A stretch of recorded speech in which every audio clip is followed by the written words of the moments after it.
রাজদরবারে থাকে ওরা দারোয়ান, ওদের পাওয়ার বেশি। বলছেন না, ছিঁড়া পোশাকে তোমাকে ভিতরে ঢুকতে দেওয়া যাবে না, আবার এই পোশাকে তুমি রাজদরবারে যাবে বাদশাহ সাক্ষাৎ করতে।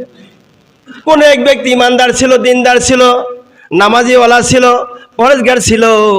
ওই লোকটি বলতেছেন, ভাই তুমি কোথায় যাবে? বলছে, আমি আসছি রাজদরবারে এই কারণে বাদশার সাথে সাক্ষাৎ করব। ভাই তুমি যেও না, আমি বাদশাকে যাই বলি। অন্য দারোয়ানদের ভিতরে যারা অন্যায় করেছিল, জুলুম করেছিল এই আল্লাহর বান্দা আব্দুল্লাহর সাথে, তাদেরকে বলো, ভাই তোমরা আর বাড়াবাড়ি করো না, দেখি কি কয়। বাদশাকে গিয়ে বলছেন, বাদশা জীর্ণ শীর্ণ পোশাকে একজন গরিব মানুষ আপনার দরবারে এসেছে, কি জন্য বলতে চায়, কিন্তু আপনার অন্য অন্য কর্মচারী যারা তা ঢুকতে দেয়নি ভিতরে, কয় আসতে বলো, অনুমতি দাও, ওই লোকটাকে তো আমার দরকার। বাদশার কাছে হাজির হয়ে গেল। বাদশা মুখ তাকিয়ে বলছেন, কি জন্য এসেছেন বলুন দেখি। বলে, বাদশা আপনি প্রতিদিন রাত্রে দুরূদ শরীফ পড়তেন, এই কয় সবার করে। মসনবী শরীফের মধ্যে লেখে, গত রাত্রে আপনি এই কয়বার পড়েন নাই, আর আমাকে বিশ্বনবী স্বপ্নের মধ্যে দেখা দিয়ে গেছে আপনার কাছে আসার জন্য।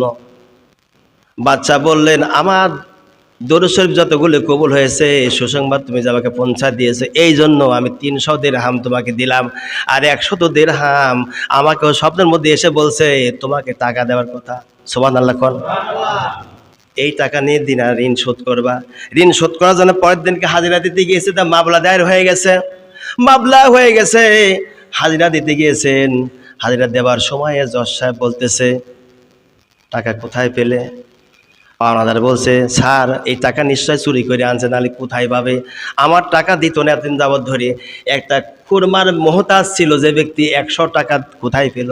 নিশ্চয় চুরি করেছে। চুরি করার কথা বলছে।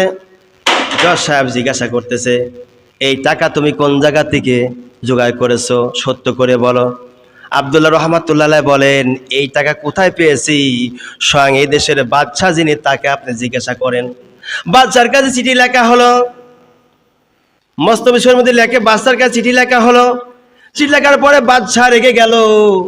উত্তর দিচ্ছে জজ সাহেব, এই লোকটার সাথে যদি বেয়াদবি করা হয় আচরণ, তাহলে আপনি কিন্তু জজের পদ থেকে বরখাস্ত করে দেওয়া হবে।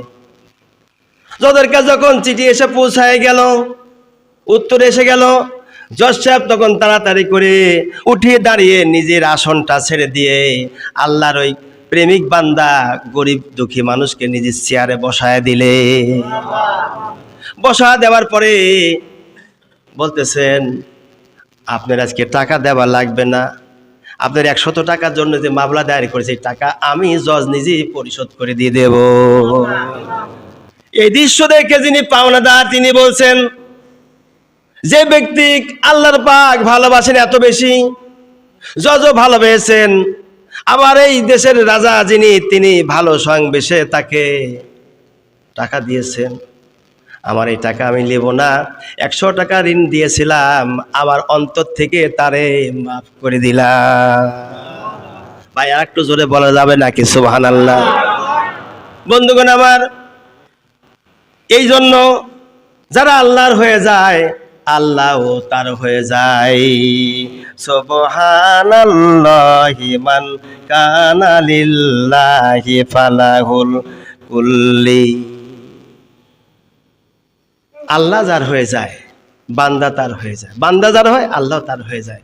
আর আল্লাহ যখন গোলাম হয়ে যায় বান্দা, তখন বান্দা এই মাখলুকাত তার অধীনে হয়ে যায়। যারা বলেন সুবহানাল্লাহ। বন্ধুগণ, সেই জন্য এই দুনিয়াতে আমাদের আমল করতে হবে আগে। আপনি নামাজ পড়েন, রোজা করেন, হজ করেন, যাকাত দেন, সর্বশ্রেষ্ঠ ইবাদত হলো নামাজ। কি নামাজ ছাড়া কোনো উপায় নাই, পথ নাই।